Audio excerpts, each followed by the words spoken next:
Assalamu alaikum. Welcome to the fourth class of the master class one-on-one on building your first SaaS and scaling it to your first 10 customers and then eventually 100 customers. ठीक है, आज हम लोग पढ़ेंगे AI है क्या, relevant अब क्यों है।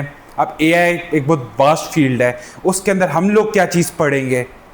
ठीक है, इंडस्ट्री में हम लोग क्या चीज़ें रेलेवेंट है इस वक्त, इन तमाम चीज़ों के ऊपर ना आज हम लोग इंशाल्लाह ताला गो थ्रू करेंगे। तो what is AI? AI artificial intelligence है। ठीक है, इसका आगाज़ हुआ था आज से 70-60 ईयर्स पहले। बेसिकली साइंटिस्ट ये करना चाह रहे थे कि जो बायोलॉजिकल न्यूरॉन है ना, उसको मशीन के ऊपर मिमिक करना चाह रहे थे। इसमें बहुत अप्स एंड डाउन्स आए थे रिसर्च के ऊपर, लेकिन 2000 के बाद ना इसके अंदर काफ़ी ज़्यादा रिसर्च होना वापस शुरू हो गई थी। उससे पहले रिसर्च ज़रा स्लो थी एआई के ऊपर। तो एआई का मतलब है कि आर्टिफिशियल इंटेलिजेंस, मतलब जो हमारी इंटेलिजेंस है इसको आर्टिफिशियली हम लोग मिमिक कर रहे हैं।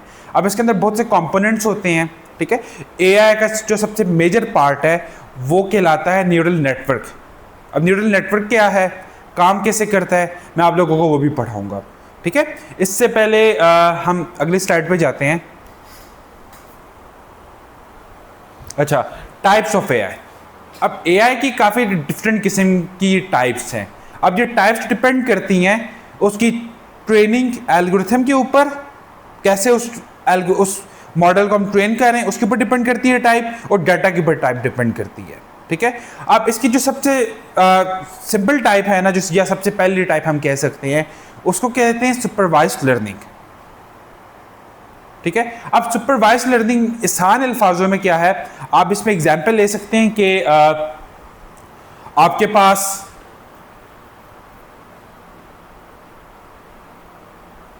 सुपरवाइज लर्निंग की एग्जांपल हम ले सकते हैं कि आप किसी बच्चे को सिखा रहे हैं कोई चीज़। ठीक है, फुल गाइडेंस उसे दे रहे हैं, हर एक चीज़ उसे बता रहे हैं कि तुमने ये करना है, तुमने ये करना है, ये करना है, तो फिर ये होगा। ठीक है, मतलब सुपरवाइज लर्निंग का मतलब ये है कि आप बच्चे को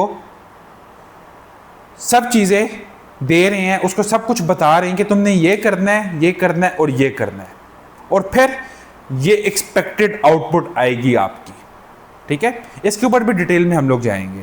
फिर इसके बाद नेक्स्ट टाइप जो आती है वो है अनसुपरवाइज्ड। अब सुपरवाइज्ड में क्या होता है कि हम लोग सुपरविजन दे रहे हैं मॉडल को ट्रेन करने में, आसान अल्फाजों में। ठीक है, अब अनसुपरवाइज्ड उसका ऑपोजिट है, हम लोग मॉडल को किसी किस्म की सुपरविजन नहीं दे रहे हैं।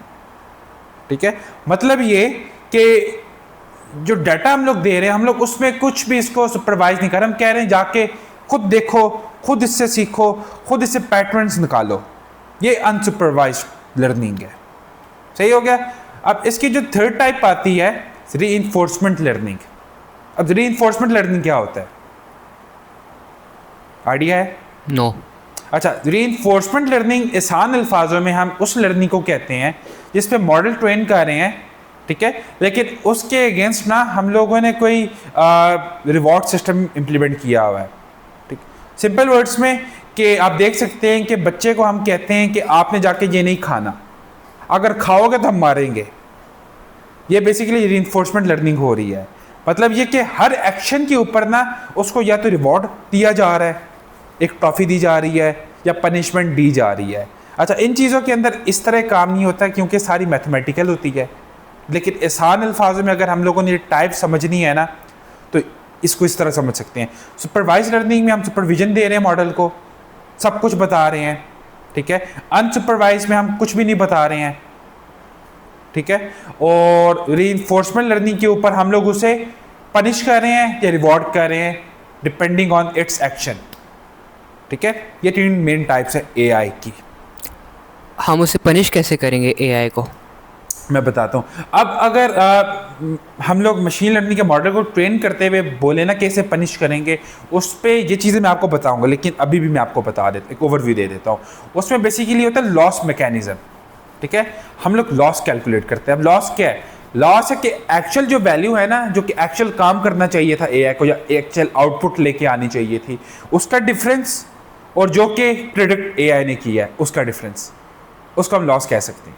ठीक है। अब इसकी बहुत सी टाइप्स होती हैं, इसमें मीन स्क्वायर आता है, इस पे और भी काफ़ी ज़्यादा लॉस के मैकेनिज़म्स आते हैं, उसके ऊपर भी हल ना हम लोग इंशाल्लाह ताला कल डिटेल में इन चीज़ों को हम लोग पढ़ेंगे। अभी एक ओवरव्यू हम तमाम चीज़ों का ले लें कि जो हम कल पढ़ेंगे वो चीज़ें हैं क्या। सही है, नेक्स्ट करने प्लीज़। अच्छा, अब सवाल आता है कि हम लोग कौन सी एआई की टाइप पे काम करेंगे। एआई एक बहुत वेस्ट फील्ड है। अब एआई सिर्फ ये नहीं कि मॉडल ट्रेनिंग, अब एआई के अंदर आपको पास इंफ्रास्ट्रक्चर आता है, एआई को डिप्लॉय भी तो करना पड़ता है ना कि जहाँ पे वो होस्ट होगा, उसके लिए आपको पता होगा कि सर्वर्स बहुत कंप्यूट मांगते हैं, मतलब आपका जो इंफ्रास्ट्रक्चर है वो बहुत एक्सपेंसिव होता है। ठीक है। अब फिर उसके बाद आपके पास डाटा लेयर आती है। डाटा लेयर क्या, डाटा साइंटिस्ट, आपने डाटा प्रिपेयर करना है। अब चैट जीपीटी वगैरह है, अब उसको एलएलएम्स कहते हैं हम लोग, लार्ज लैंग्वेज मॉडल। लार्ज का मतलब कि लैंग्वेज मॉडल वो कोई नई चीज़ नहीं है, लेकिन लार्ज लैंग्वेज मॉडल एक नई चीज़ है। लार्ज लैंग्वेज मॉडल का मतलब ये कि हमने बहुत सी डाटा के ऊपर, लार्ज डाटा के ऊपर मॉडल को ट्रेन किया है। ठीक है, ठीक है। तो ये आपके पास डाटा लेयर आ गई। फिर इसके बाद आपके पास और भी बहुत सी लेयर्स आती हैं, लेकिन जिस पे हम काम करेंगे ना उसको हम लोग एप्लीकेशन लेयर कहते हैं। ठीक है, मतलब कि एआई को हम यूज़ करके एप्लीकेशंस डेवलप करेंगे, एआई पावर्ड एप्लीकेशन डेवलप करेंगे। ठीक है, अब वो भी बताता हूँ, एग्जाम्पल भी उसकी मैं दे रहा हूँ। नेक्स्ट। अच्छा, अब एप्लीकेशन लेयर क्या है। एप्लीकेशन लेयर का मतलब इन एआई ये नहीं है कि आप लोग फुल स्टैक एप्लीकेशंस बना रहे होंगे, या जैसे हम लोगों ने एंटी ग्रेविटी का एक सेशन किया था जो 3rd क्लास थी हम लोगों ने, उसमें मैंने आप लोगों को एक एप्लीकेशन बना के दिखाई थी। ठीक है, एप्लीकेशन लेयर एआई की वो होती है कि हम लोगों ने ना उस टू डू ऐप को, जो कि एप्लीकेशन हमने उस दिन बनाई थी, उसको इंटेलिजेंट हमने बना दिया है। समझ आई? मतलब फॉर एग्जांपल मैं देता हूँ, आप यहाँ पे बैठे हुए हैं, आप खुद जाके उसको वॉइस आपने की है कि जाके ये टास्क बना दो, ऑटोमेटिकली टास्क बन गया है। आपको रिमाइंडर्स ऑटोमेटिकली आ रहे हैं, आपकी प्रायोरिटी खुद ऑटोमेटिकली सेट हो रही कि तुम्हें पहले ये काम करना चाहिए, ये काम करना चाहिए, फिर ये काम करना चाहिए। ठीक है, इसको कहते हैं एआई इन एप्लीकेशन लेयर। और सबसे प्रॉफिटेबल जो काम है ना इस वक्त वो यही है। अब अगर अभी आप लोग ओपन एआई देखें, अभी ये मॉडल्स देखें, ये लोग काफ़ी लॉस पे जा रहे हैं इस वक्त भी, और ये लोग एप्लीकेशन लेयर में इस वक्त काम नहीं कर रहे, ये कर रहे हैं मल्टीपल लेयर्स के ऊपर। डाटा लेयर में काम कर रहे हैं ये लोग, काम कर रहे हैं इंफ्रास्ट्रक्चर लेयर में। लेकिन ये लोग, आपने देखा होगा कोई ओपन एआई की अपनी ऐप, जो अपनी एप्लीकेशन है, जैसे कि आप कह सकते हैं डॉक्टर्स के लिए कोई ऐप होगी है, प्रोडक्ट मैनेजर्स के लिए कोई ऐप होगी, उन्होंने वो लॉन्च नहीं की है। ठीक है, अब उनका बिजनेस मॉडल भी काफ़ी अलग है, उसके ऊपर भी हम लोग मल्टीपल बिजनेस मॉडल्स वगैरह भी हम लोग पढ़ेंगे, लेकिन ये चीज़ें आगे आएंगी जब आप लोगों को ना एक एक्चुअल हम लोग प्रोडक्ट बना रहे होंगे मिलके इंशाल्लाह ताला। तब हम देखेंगे कि प्राइसिंग कैसे रख सकते हैं, क्या क्या डिफरेंट बिजनेस मॉडल्स होते हैं। ठीक है, तो ये चीज़ है। अब एआई ने एप्लीकेशन लेयर समझ आई? कोई क्वेश्चन? ठीक है, नेक्स्ट। अच्छा, अब एआई इन एप्लीकेशन लेयर ये सही तरह नज़र नहीं आ रहा है, लेकिन इसमें लिखा हुआ है व्हाट आर एआई एजेंट्स। ठीक है, अब एप्लीकेशन लेयर के अंदर एआई जो काम करता है ना, सबसे ज़्यादा इंटीग्रेशन एआई की होती हैं। चाहे आप फ्रीलांसिंग कर लें, आप अगर फ्रीलांसर हैं तो आपने अपवर्क में देखा होगा कितने एआई एजेंट्स के काम आ रहे होते हैं। अगर आप कोई प्रोडक्ट डेवलप करने का सोच रहे हैं, आप देख रहे होंगे कि एआई कहाँ का इम्प्लीमेंट कर सकते हैं हम लोग। ठीक है, तो सबसे जो बड़ी बूम इस वक्त आई हुई है ना, वो एआई एजेंट्स ही हैं। इससे पहले एआई बहुत पुराना है, जैसे मैंने पहले भी बोला था एआई बहुत पुराना है, लेकिन जो एआई एजेंट्स हैं ना, ये बिजनेस के अंदर इम्प्लीमेंट हो रहे हैं, क्योंकि ये अफोर्डेबल है। ये एक्सपेंसिव एआई नहीं है जो कि पहले होता था, जैसे कंप्यूटर विजन के मॉडल्स अगर आपने डिप्लॉय करने होते थे तो अच्छी खासी इन्वेस्टमेंट करनी पड़ती थी। अभी सब कुछ क्लाउड के ऊपर होता है। क्लाउड की वजह से वो जो एक्सपेंसिव चीज़ें हैं वो भी ख़त्म हो गई हैं। अब क्लाउड पे आपने डिप्लॉय कैसे करने हैं मॉडल्स, क्लाउड के ऊपर एप्लीकेशन डिप्लॉय कैसे करनी कि दूसरे लोग इस्तेमाल कर सकें, वो चीज़ें भी इसी कोर्स के अंदर हम लोग करेंगे इंशाल्लाह ताला। ठीक है, with in couple of next classes. जो एआई एजेंट्स होंगे वो क्या नाम है, हम उसे एंटी ग्रेविटी को ही बोलेंगे क्या नाम है इंटीग्रेट करने के लिए, या हम उसे कोई क्या नाम है खुद पूरा डाउनलोड करेंगे वेब के थ्रू, या क्या करेंगे? अच्छा, अब एआई एजेंट्स बनाने के ना डिफरेंट फ्रेमवर्क्स हैं, डिफरेंट टेक्नोलॉजीज़ हैं।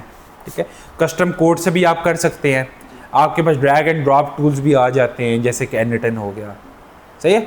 अब हम लोगों ने फिगर आउट करना है कि हमारे सिनेरियो में ज़्यादा अच्छी चीज़ कौन सी होगी। मतलब अगर हम लोग चाहते हैं ना, हम लोग MVP बनाना चाह रहे हैं, जल्दी लॉन्च करना चाह रहे हैं, तो हमारे पास दो ऑप्शंस आते हैं, एंटी ग्रेविटी आता है या एनिटन आता है, ठीक है। अब मैं जो पर्सनली जो करता हूँ ना, पहले क्या होता था, पहले मैं एनिटन के ऊपर बनाता था कस्टम एजेंट, लेकिन अब मैं एंटी ग्रेविटी से या क्लॉड से वो कोड करवा देता हूँ, क्योंकि AI अब इतना एडवांस हो गया है कि अब आपको खुद ड्रैग एंड ड्रॉप जाके चीज़ें नहीं करनी पड़ेंगी, कोड नहीं करनी पड़ेंगी। AI को अपना थॉट दो, चेन ऑफ थॉट वो खुद लगाएगा, सब कुछ बना देगा, सिंपली आपने रिक्वायरमेंट्स देनी है अपनी। वो चीज़ें भी रिक्वायरमेंट्स जो है, मेरा प्लान था आज हम कवर करेंगे, लेकिन उससे बेहतर है कि हम लोग पहले AI एजेंट्स वगैरह के ऊपर ना पढ़ लें कि एजेंट्स होते क्या हैं, हम जब प्रोडक्ट्स बनाएंगे वो होंगे क्या। जो रिक्वायरमेंट्स हमने पहले क्या नाम है AI को देंगे और जो अभी पढ़ेंगे नेक्स्ट क्लास में, वो दोनों क्या नाम है सेम ही होंगी ना। अच्छा, जो नेक्स्ट क्लास में रिक्वायरमेंट्स पढ़ेंगे ना, वो डिटेल्ड होंगी सेम ही चीज़। सही।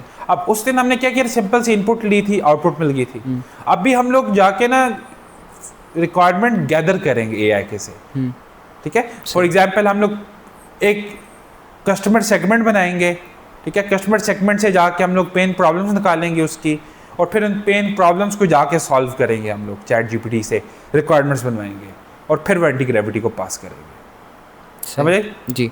उस दिन तो हम लोगों ने काफ़ी सिंपल किया था ना, इनपुट बोली थी कि ये बनाना है हम लोगों ने, सही। अब इसके अंदर कुछ और चीज़ें आएंगी, कस्टमर पर्सोनाज हो गए हैं और इस तरह की थोड़ी बहुत चीज़ें, वो भी मैं बताऊंगा आपको। वो मार्केटिंग थोड़ी टर्म है, लेकिन वो बताऊंगा। अब AI एजेंट जो है, सवाल ये है, व्हाट आर AI एजेंट्स। मैंने ये बता दी कि इंटीग्रेशन वगैरह होंगी। अब AI एजेंट बहुत सिंपल चीज़ है। AI एजेंट एक ऐसी चीज़ को कहते हैं कि जो आपके काम का इंटेलिजेंटली चीज़ ऑटोमेट कर, आपके काम को इंटेलिजेंटली ऑटोमेट कर सकता है। फॉर एग्जाम्पल, आप पहले एक SEO राइटर है या कंटेंट राइटर है, ठीक है। पहले क्या करते थे, पहले आप जाके खुद गूगल पे सर्च करते थे, रिसर्च करते थे, डिटेल में जाके रिसर्च करते थे, फिर आप उसको जाके खुद लिखा करते थे, टाइप किया करते थे। अब क्या होता है, अब ये होता है कि सिंपली आपने एक एजेंट बनाना है, एजेंट को अपना थॉट देना है और वो बाकी सब कुछ फिगर आउट करेगा और आपको कंटेंट लिख के देगा। रिसर्च भी वो करेगा, अगर उसको लगता है कि रिसर्च करनी चाहिए या नहीं चाहिए, वो कंटेंट भी खुद लिखेगा, उसको इम्प्रूव भी खुद करेगा और आपको फाइनल आउटपुट दे देगा। जैसे कि आप यहाँ देख सकते हैं ना, एजेंट क्या काम करता है, प्लान अहेड। एंटी ग्रेविटी में मैंने दिखाया था कि हम लोगों ने प्लान बनाया था सबसे पहले, ठीक है। फिर उसके बाद डिसीजन लेना कि हम लोगों ने रिसर्च करनी या नहीं करनी, ठीक है। फिर उसके बाद अपनी आउटपुट से सीखना। ये एजेंट के 3 मेन टास्क होते हैं, ठीक है। प्लान, इम्प्लीमेंट एंड लर्न, सिर्फ 3 चीज़ें। ये एक एजेंट की डेफिनेशन है, ठीक है। अब इसके अंदर आगे टाइप्स आती हैं और आती हैं कि आप रैग इम्प्लीमेंट करते हैं, आप मल्टी एजेंट्स बनाते हैं, ऐसा या नहीं है जी। ये पढ़ी होंगी आप लोग जी। तो ये चीज़ें हैं जो कि एजेंट होता है, काफ़ी सिंपल है। नेक्स्ट, अब एग्जाम्पल एक लेते हैं AI एजेंट की, ठीक है। हम लेते हैं AI STR की एग्जाम्पल। अब AI STR के सबसे पहले STR क्या होता है, एनी आइडिया? STR ऐसे बंदे को कहते हैं जो कि सेल्स को डेवलप करता है, ठीक है। एग्जाम्पल, आपके पास लिंक्डइन है, लिंक्डइन पे आप लीड्स को मैसेजेस कर रहे हैं खुद मैनुअली, आप STR का काम कर रहे हैं, लीड को जाके उससे बातचीत कर रहे हैं, उसको बता रहे हैं, उसकी प्रॉब्लम्स पूछ रहे हैं, ठीक है। ये आप as a sales developer representative काम कर रहे हैं। लेकिन अब इन 2026 ये काम फुली ऑटोमेट हो गया। ये आपसे बेहतर इंग्लिश लिखेगा, ज़्यादा परसुएसिव काम करेगा और ज़्यादा उसमें सब्र होगा, ठीक है। अब ASTR ऐसी चीज़ है कि जो SDR ह्यूमन की जगह ना AI काम कर रहा है, सेल्स को डेवलप कर रहा है। ये कॉमन एग्जाम्पल सर, ये मतलब अगर अभी आप देखेंगे ना, मेजॉरिटी स्टार्टअप जो है इसके इर्द गिर्द बन रहे हैं। लेकिन मैं आप लोगों को रिकमेंड नहीं करूँगा कि इस चीज़ के ऊपर शुरू हो जाए, क्योंकि इसमें मतलब कंपटीशन बहुत ज़्यादा है और इससे ज़्यादा वैल्यूबल चीज़ें हैं जो कि हम कर सकते हैं इस वक्त, ठीक है। सही, तो ये एग्जाम्पल दिए मैंने आप लोगों को। इसमें कोई सवाल एग्जाम्पल्स के अंदर पूछना है कुछ नहीं? अब मैं आपको एग्जाम्पल ले देता हूँ, हमारा जो प्रोडक्ट है आसान राब्ता, ठीक है, उसकी एग्जांपल दे देता हूँ। अब आसान राब्ता क्या है? आसान राब्ता व्हाट्सएप के साथ कनेक्ट होता है, ठीक है, प्रोडक्ट्स अपलोड करते हैं, ये सिंपल डैशबोर्ड की फीचर्स हैं जो पहले भी होती थी। The only difference is that हम लोगों ने AI उस पर इंटीग्रेट कर दिया है कि कस्टमर का जब भी मैसेज आएगा ना उसे रिप्लाई AI देगा। और ये ऐसे काम करता है कि जैसे आप लोगों ने ना एक क्लोज़र हायर किया है। क्लोज़र से मतलब ये कि जो कि वाकई में ऑर्डर्स ले रहा है, पैसे लेके आ रहा है, सिर्फ बातचीत नहीं कर रहा, पैसे बिजनेस में लेके आ रहा है। तो ये हम लोगों ने ऐसे डिज़ाइन किया और डेवलप किया। क्लोज़र का एज अ क्लोज़र आपके काम करेगा। और इसके ऊपर केस स्टडीज़ भी हैं। हम लोगों ने अल्हम्दुलिल्लाह यूज़र्स ऑन बोर्ड किए हैं, ब्रांड्स हैं पाकिस्तान में जिसको ऑन बोर्ड हम कर रहे हैं, और अब कैंपेन्स पे कुछ हम लॉन्च करने वाले हैं। तो you all guys are really going to see all of that really soon इंशाल्लाह ताला। इंस्टा पे पेज है, गूगल पे वेबसाइट, आप ट्राई आउट भी कर सकते हैं सॉफ्टवेयर को, ट्रायल वगैरह बेल करके, तो उसका मसला नहीं होगा। ठीक है, नेक्स्ट। अब AI एजेंट्स मैटर क्यों करते हैं? ठीक है, AI एजेंट्स क्या हैं वो तो हमें पता चल गया है। AI एजेंट्स मैटर क्यों करते हैं? जैसे कि मैंने पहले बोला, AI has been around for like couple of years, a lot of years, not couple of years. ठीक है, but implementing those solutions were really expensive. ठीक है, अब इसके पीछे बहुत सी वजूहत है। एक वजह है कि आपके पास उस वक्त क्लाउड नहीं था मौजूद, क्लाउड इंजीनियरिंग, मतलब आपको लोकल जाके इंफ्रास्ट्रक्चर बनाना पड़ता था, अपना सर्वर्स बनाने पड़ते थे, वो बहुत एक्सपेंसिव पड़ता था उस वक्त। अब एक तो सोल्यूशन ये आ गया, क्लाउड आ गया है। उसके बाद जो टेक्नोलॉजी है ना, ये बंद हो गया देखना,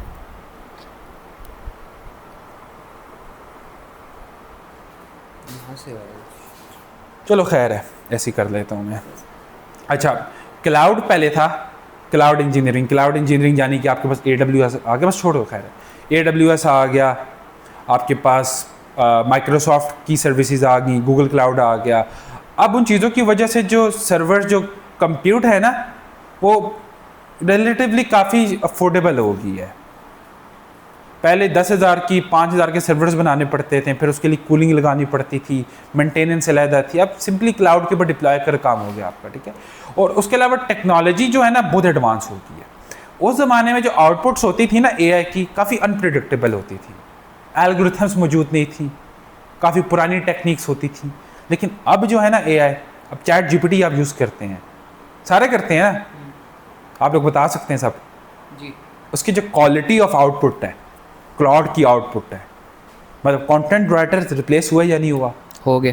प्रोग्रामर रिप्लेस हुआ या नहीं हुआ? हो गया। जूनियर लेवल के हर बंदा रिप्लेस हो गया। अब कंपनीज जो है ना, कल ही मेरे एक दोस्त हैं, वो अपना काम करते हैं, तो सोलप्रेन्योर की, एज अ सोलप्रेन्योर, तो SEO के फर्म्स वगैरह के साथ काम करते। तो वो बता रहे थे मुझे कि अब जो फर्म्स है ना, वो ये नहीं देख रही है कि हम जूनियर्स को हायर करें, इंटर्नीज हायर करें। वो चाहते हैं कि हम लोग सीनियर्स हायर करें, मैनेजर्स हायर करें, और वो 5-5, 6-6 क्लाइंट्स को अकेले मैनेज करें। पहले एक बंदा या टीम होती थी, 1-2 क्लाइंट्स को मैनेज करते थे जी। अब ऐसा नहीं है, क्योंकि AI आ गया। आउटपुट जो आप एक्सपेक्ट की जा रही है वो ज़्यादा की जा रही है। ठीक है, अब इसकी वजह से फ्रीलांसर्स का भी बहुत बड़ा मसला भी आएगा। पाकिस्तानी फ्रीलांसिंग कम्युनिटी जो है ना, वो आउटकम बेस्ड काम नहीं करती, हॉर्ली बेस पे काम करते हैं। इनका जो मेंटालिटी है ना, वो आउटकम्स के ऊपर नहीं है। फॉर एग्जांपल कि हम बिजनेस को इतना पैसा ला के देंगे अपने डिसीजंस की वजह से। वो क्या करते हैं, वो कहते हैं कि क्लाइंट हमें आके बोलेगा कि फ़लाँ चीज़ इंटीग्रेट करनी है, और वो कर देंगे। ठीक है, वर्डप्रेस के डेवलपर्स जो हैं, इन लोगों के लिए भी है। क्लाउड जो है वेबसाइट्स बना देता है, एडिट कर देता है, और इंस्टेंटली सब काम करता है। वो डिप्लॉय भी कर देता है। हाँ, डिप्लॉय भी कर देता है।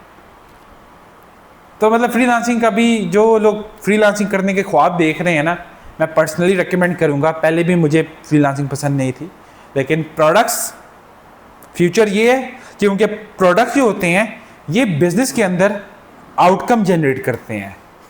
आसान रफ्ता आउटकम जनरेट कर रहा है या नहीं कर रहा है? सेल ज़्यादा कर रहा है जी, पाकिस्तानी बिजनेसेस के लिए उनको ग्रो कर रहा है जी। ठीक है, आउटकम, ये मेंटालिटी रखनी है। कोई भी प्रोडक्ट बनाना है ना, अगर आप वेबसाइट बनानी है ना क्लाइंट के लिए, तो इस मेंटालिटी से बनानी कि आउटकम उसे क्या मिलेगी। आपने पिच जाके ये नहीं करना कि हम आपको वेबसाइट बना के देंगे, आपने पिच करना है कि हम आपको वेबसाइट बना के देंगे जहाँ से आपके पास लीड्स आएंगी, आपकी कस्टमर्स की क्वांटिटी ज़्यादा होगी। आपको अब एक और मैं एग्जांपल लेता हूँ। ठीक ठीक है, आप ही हसन बात कर रहे थे, प्रोडक्ट डिस्कस कर रहे थे जी। तो डॉक्टर्स जो है ना, जो मैंने पर्सनली एक्सपीरियंस किया है, अपॉइंटमेंट्स सेट तो हो जाती हैं, जी। लोग भूल जाते हैं अपॉइंटमेंट में आना। जी। अब उसको जो अपॉइंटमेंट मिस होने के जो रेशो है वो ज़्यादा बेहतर हम कैसे कर सकते हैं? अपडेट्स भेजें, रिमाइंडर्स भेजें, चाहे व्हाट्सएप पे भेजें, कॉल्स करके। अब एआई ऑटोमेशंस ऑलरेडी कर सकते हैं ये काम। ऑटोमेशन तो बहुत पहले कर सकती थी ये काम, जी। लेकिन एआई आप कॉल्स भी कर सकते हैं, ठीक है। अब ऑटोमेशन एआई, ये भी मैं एक दफ़ा बता दूं, ऑटोमेशन एआई में डिफरेंस ये है, ऑटोमेशन स्टेप बाय स्टेप चीज़ होती है, बंदे को रिप्लेस किया हम लोगों ने, स्टेप बाय स्टेप चीज़ हो रही है। एआई अब अगर उस ऑटोमेशन में लगा दोगे ना तो वो इंटेलिजेंट बन जाएगी। सही। ऑटोमेशन में हम एआई एजेंट लगा देते हैं, होती ये ऑटोमेशन ही है। हम लोग जो भी प्रोडक्ट बनाएंगे बेसिकली ऑटोमेशन होगी, ठीक है। लेकिन इसके इन ऑटोमेशंस को हमने इंटेलिजेंट बनाया, इंटेलिजेंट बना दिया, ठीक है। ठीक है जी। होंगे सारी ऑटोमेशन से, ठीक है।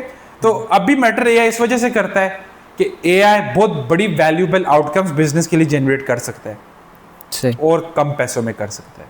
आपको वो हज़ारों डॉलर, $100,000 का बजट अपनी चाहिए।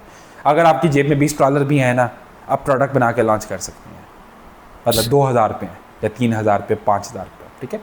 तो नेक्स्ट, और इसके अलावा बिजनेस में बहुत सी प्रॉब्लम्स हैं जो कि इस वक्त सॉल्व होनी है, स्पेशली पाकिस्तान में, मीना रीजन में, साउथ अफ्रीका में। किस हर बंदे को मैं रिकमेंड करता हूँ यूएस से टारगेट नहीं करना, इन रीजन्स को टारगेट करो। कल तो हम एआई पढ़ेंगे, ठीक है, ज़रा डिटेल में, लेकिन मैं आप लोगों को स्ट्रैटेजी बताऊंगा, blue ocean strategy, category designer की स्ट्रैटेजीज़, ये चीज़ें बताऊंगा। ये आप लोगों को उसमें जाके मैं एक्सप्लेन करूंगा कि आप लोगों ने यूएस से टारगेट क्यों नहीं करना, नहीं तो आपके ही नुकसान होते हैं इसमें। आप लोगों को बताऊंगा किस मुल्क को टारगेट करना है, क्यों करना है, किन रीजंस की वजह से करना है। आपने ये नहीं करना आप जाके इंस्टा पे देखें कि कोई बंदे ने प्रोडक्ट लॉन्च किया यूएसए में चल गया तो आपने बोला मैं भी लॉन्च करूंगा, ये बेवकूफ़ी होती है, ठीक है। जर्मनी में एक जर्मन भाई थे या इंडियन भाई थे, तो उन्होंने क्या किया था कि उन्होंने, अमेरिकन एक कंपनी थी, मेरे ख्याल से ईबे थी, तो ईबे थी, इस तरह की कंपनी थी, उनको देखा, ठीक है, उस कंपनी को देखा और अपने मुल्क में लॉन्च किया, अपने मुल्क में लॉन्च किया। उनके मुल्क में कोई कंपटीशन नहीं था, यूएसए में था, ईबे था, अमेजन था, लेकिन सेम मॉडल अपने मुल्क में लेके आए, समझ आई जी। अब ये ब्लू ओशन स्ट्रैटेजी जो कि कहती है कि कंपटीशन को इररिलेवेंट बनाओ, सही। कंपीट नहीं करना बिजनेस में। कंपीट करोगे प्रेशर के अंदर ना, आप लोग क्रिएटिव नहीं हो सकते। अब यूनिवर्सिटीज़ के भी इस वजह से मैं कहता हूँ कि पेपर एग्जाम जो होते हैं ये प्रेशर डालते हैं, प्रेशर आपकी क्रिएटिविटी निकाल देता है, ठीक है। क्रिएटिव होने के लिए आपको प्रेशर नहीं चाहिए, आपको टाइम चाहिए और आपको एनवायरनमेंट चाहिए जो आपके ऊपर प्रेशर ना डाले, सोचने का आपको मौका दे, टाइम दे, ठीक है। तो नेक्स्ट इसके बाद है कोई क्वेश्चन आंसर्स, वो शुरू करते हैं।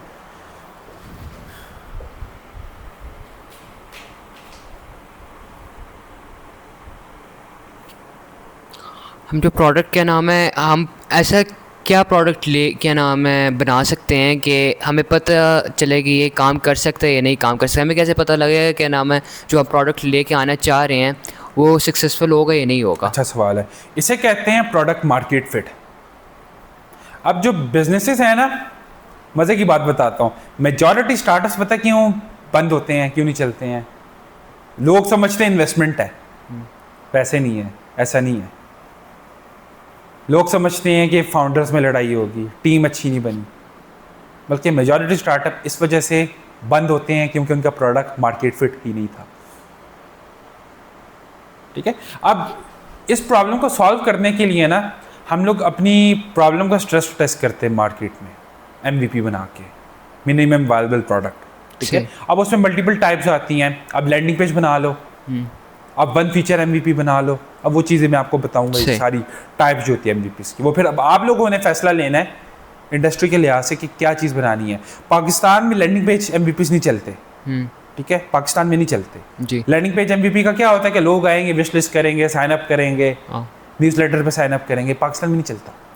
जो पाकिस्तानियों के लिए बेस्ट जो है ना वो है M1 फीचर MVP, ठीक है। अब इसके बाद और भी टाइप्स आती हैं। एक आती है कि आप जैसे नो कोड टूल्स को ज्वाइन करके एक ऑटोमेशन बना देते हो, UI बिल्कुल बेशक ना हो, सिर्फ बैक एंड हो, चैट व्हाट्सएप के साथ इंटीग्रेट हुआ, व्हाट्सएप के साथ कंट्रोल हो रहा हो, ठीक है। उसको मैनेज आपने कुछ नहीं करना, फ्रंट एंड आपने मैनेज नहीं करनी, इंप्रूव नहीं करनी, उस तरह आप टेस्ट कर सकते हो। फिर आप कहते हो कि आप सेगमेंट बनाते हो कि मेरे पास 20 कस्टमर्स आएंगे, यूजर्स हम लेके आऊँगा, पेड हो फ्री हो दोनों, ठीक है। और उनसे मैं सवालात पूछूंगा। ये वो लोग हैं जिनकी ये प्रॉब्लम होगी, जैसे डॉक्टर्स हैं ना, आपने अपॉइंटमेंट सेटिंग वाला कोई टूल बनाया है, आप वो टूल बनाएंगे, MVP उसका एक फीचर के साथ डॉक्टर्स के पास जाएंगे, उनको देंगे कि आपकी प्रॉब्लम है या नहीं। लेकिन उससे पहले अपना होमवर्क करेंगे। मैं आपको जो रिकमेंड करूँगा, ChatGPT पे जाएं, उस पर जाके पूछो डॉक्टर्स को क्या क्या प्रॉब्लम्स आती हैं, कोई प्रॉब्लम आपको फिर सूटेबल लगे ना, फिर क्वेश्चन आंसर्स करें ChatGPT के साथ, सही, ठीक है। फिर उसके अगेंस्ट MVP बनाएं, फिर वो MVP दें 10 से 20 डॉक्टर्स को। अगर वो उन्हें पसंद आता है टूल, यूज़ करते हैं, तो इसका मतलब ये आपका प्रोडक्ट मार्केट फिट है, स्केल करो। हमें जो बिज़नेस ओनर्स होते हैं उनको टारगेट करना चाहिए, ये नहीं तो वो जो जिस कंट्री के अंदर हम वो कर रहे हैं टारगेट, हम उनके यूज़र्स को टारगेट करें। समझ नहीं आई? मतलब हम जो अपना प्रोडक्ट बनाएंगे वो बिजनेसेस के लिए क्या नाम है बनाएं, या नहीं तो जो वहाँ पे उस कंट्री के रेजिडेंट्स हैं उनको क्या नाम है हम टारगेट करें, मतलब कंज्यूमर्स को, आम लोगों को। जी। अच्छा, ये जो है ना यहाँ पे डिपेंड करता है। अब अगर आप देख सकते हैं नाइकी बिजनेस ऑनर्स के लिए नहीं है, प्रोडक्ट ही है ना, कंज्यूमर्स को दे रहा है। अब फिर आप ले लें नेटफ्लिक्स, आम लोगों के लिए। फिर आपके पास आता है ओपन AI जो APIs है, वो तो सिर्फ डेवलपर्स के लिए है, इंजीनियर्स के लिए या कंपनीज़ के लिए, ऐसे ही है ना जी। फिर उसके बाद आपके पास आती है स्लैक, आता है बिजनेस ऑनर्स के लिए, बिजनेस ऑनर्स। अब ये आप जो सी प्रॉब्लम आइडेंटिफाई करेंगे ना, उस पर डिपेंड करेगा कि आपने किसको टारगेट करना है, सही, ठीक है। लेकिन प्रॉब्लम आइडेंटिफाई करने से पहले हम लोग ये डिफाइन कर देते हैं हम किस बिजनेस को टारगेट करेंगे, कंज्यूमर्स को टारगेट करेंगे, किसको करेंगे, ठीक है। वो पहले ही हम लोग डिफाइन कर देते हैं, सही। ये बाद में नहीं करते। मैं पर्सनली जो रिकमेंड करता हूँ, जो आम लोग हैं ना, उनको ज़रा बेचना मुश्किल है ज़्यादा उनकी प्रॉब्लम को, लेकिन हमारा एक प्रोडक्ट है जो कि हम आम लोगों को टारगेट कर रहे हैं, उसके ज़रिए बिजनेस ऑनर्स को नहीं कर रहे। आसान रहा बिजनेस ऑनर्स के लिए जी, लेकिन जो हमारा दूसरा प्रोडक्ट है ना, कैप्शन, आसान कैप्शन के नाम से है, तो वो हम लोग टारगेट कर रहे हैं आम लोगों को। इन्फ्लुएंसर्स हो गए हैं, आम जिनजी हो गई है जी, ठीक है, जो बेसिकली कंटेंट बनाना चाहते हैं। आपका ये टूल कंटेंट बना सकता है काफ़ी अच्छी तरह आपके लिए, आपके साथ, आपके लिए नहीं, आपके साथ, सही। और कोई नो नहीं, पूछें और कोई सवाल है? सवालात ना पूछ के आया करना। कल हम लोग पढ़ेंगे AI एजेंट्स, उसमें न्यूरल नेटवर्क्स में पढ़ाऊंगा, ठीक है। इस तरह की सारी चीज़ें बेसिक मतलब ओवरव्यू में आपको दूंगा। न्यूरल नेटवर्क क्या होते हैं, न्यूरॉन्स क्या होते हैं। तो अब आपने ये सारे सवालात ना 5 से 6 सवालात लिख के लाने कॉपी पे, सही। पता है? और नहीं है क्वेश्चन कोई? अच्छा, इस सब को पढ़ाने का जो मकसद है ना इस वक्त, वो ये है कि हम लोग अपने मुल्क में प्रोडक्ट्स लॉन्च कर सकें। पाकिस्तान में बहुत ज़्यादा फ्रीलांसर्स हैं, बहुत ज़्यादा ई-कॉमर्स के स्टोर्स बन गए हैं, और बहुत ही ज़्यादा ट्रेडिंग का काम होने लग गया है, ठीक है। और ये एसेट्स नहीं है मुल्क के, एसेट्स बनाने हैं कि हम लोगों ने, जैसे इमेजिन आर्ट है, अपने प्रोडक्ट्स लॉन्च करने हैं पाकिस्तान में रह के। पहले चाहिए होती थी आपके इन्वेस्टमेंट्स बहुत ज़्यादा, क्योंकि आपको डेवलपर्स हायर करने हैं, आपको मार्केटिंग टीम्स हायर करनी है, सेल्स की टीम हायर करनी है। अब नहीं ऐसी ज़रूरत इन चीज़ों की, सिर्फ और सिर्फ AI की वजह से। अब मेरा क्लाइंट है एक, उनसे मैंने बहुत चीज़ें सीखी हैं, ठीक है। तो वो लोग 8 बंदों की कंपनी है, 8 से 9 बंदों की कंपनी है, और वो बहुत 7 फिगर्स इस तरह कमा रहे हैं। AI को यूज़ करके वो मैसिव आउटकम्स जनरेट कर रहे हैं, ठीक है। यही चीज़ हम लोगों ने अब करनी है।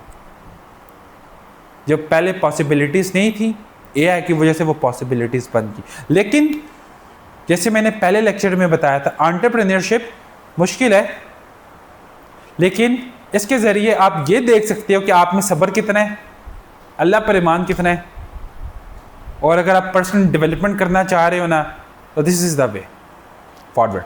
और ये रिवॉर्डिंग भी बहुत है, क्योंकि अगर एक चीज़ चल जाए पैसे तो आएंगी, लेकिन पैसों को देख के आप लोगों ने इस चीज़ के पीछे नहीं आने, क्योंकि ये बहुत मुश्किल है, बिजनेस मुश्किल है। सही। मेरे ख्याल से इतना, मतलब अगर आप बिलियनर्स को भी सुनो ना, वो भी कहते हैं पैसे वर्थ इट नहीं है इतने। ठीक है, सवाल नो, कोई आगे क्या करेंगे, ये तमाम चीज़ें क्लैरिटी चाहिए हो किसी को। बेसिकली क्या नाम है, हम अपने आप को बहुत से क्या नाम है लोग प्रोडक्ट्स क्या नाम है जो हम प्रॉब्लम स्टार्ट करेंगे। आपने बहुत ChatGPT से पूछो कि क्या नाम है प्रॉब्लम बताना। प्रॉब्लम नहीं, जैसे ChatGPT से हम पूछेंगे डॉक्टर्स को, जैसे आपने दिया है, हाँ। प्रॉब्लम्स क्या फेस होती हैं, हाँ। हमें कैसे क्या नाम है वो पता लगेगा कि क्या नाम है दूसरे लोगों ने भी तो यही प्रोडक्ट्स क्या नाम है ChatGPT से इसी तरह तो प्रोडक्ट्स बनाए हुए हैं, तो हम उनसे स्टैंड आउट कैसे करें उनसे।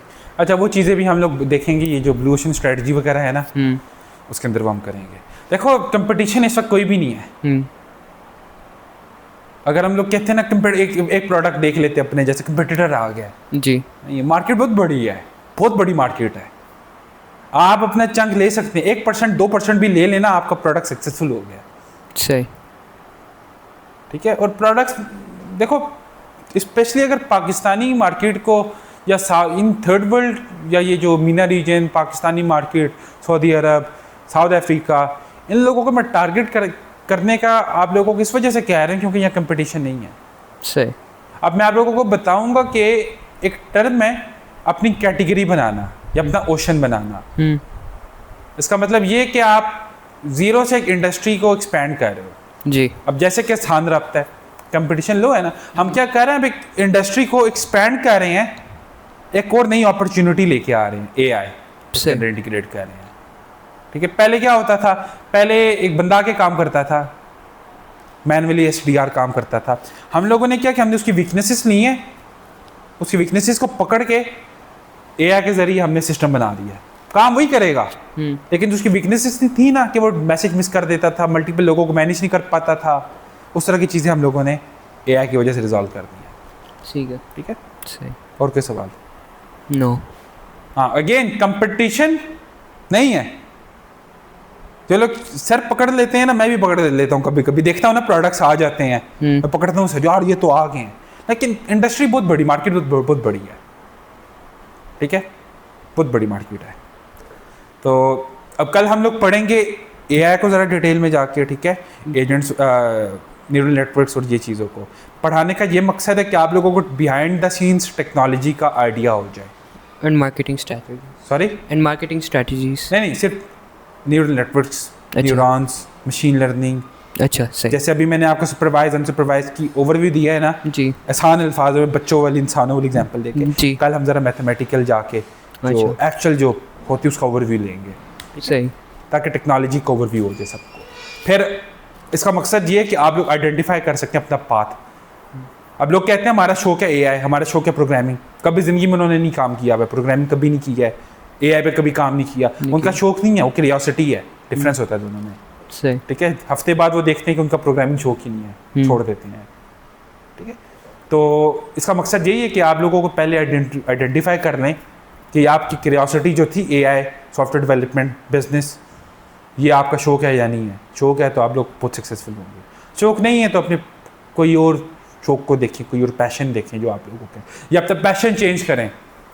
ठीक है, जिसका PUBG खेलना पैशन है वो ख़त्म करे उसको, इसको पैशन बनाए अपना। सही है, चले, थैंक यू, अल्लाह हाफिज़।